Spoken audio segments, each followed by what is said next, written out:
हम वतन media group के नाजरीन और सामीन के लिए आज ये बड़ी मुनफरिद तकरीब है। ये सब लोग यहाँ मुल्तान में मौजूद हैं। ये सब क़ुव्वत गोयाई और समात से महरूम लोग हैं, जिन्हें आम तौर पर माशरा गूंगा और बहरा कह देता है। लेकिन ये लोग बड़े खुददार होते हैं, किसी के आगे हाथ नहीं फैलाते। ये सब टेलरिंग के काम से वाबस्ता हैं, लेकिन कोरोना और लॉकडाउन की वजह से ये आजकल मुश्किलात में मुब्तला हैं।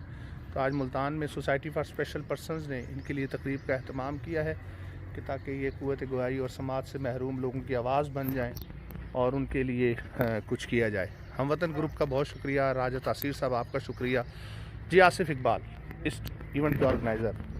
जी ये बड़ा ज़बरदस्त है इनका। ये वो इनकी कम्युनिटी है जो इस टाइम बहुत मुश्किल सूरत हाल से गुजर रही थी। तो इनके जो तनवीर हैं, उस्मान है, इन्होंने इनकी आउटरीच किया है, इनको सर्च किया है और इनके जो मुखैर हजरात यानी कि बहुत ही जो अपनी जो गरीब तबके से ताल्लुक़ है, उनको आज इकट्ठा करके ये राशन तकसीम कर रहे हैं। सर आपका बहुत शुक्रिया और ये तासीर साहब और आपकी पूरी टीम का तहे दिल से शुक्रगुजार है कि आपने इन लोगों के लिए सोचा और ज़बरदस्त काम हो रहा है। और ये आज इनके घर में चूल्हे पे रोटी बनेगी, खाना बनेगा।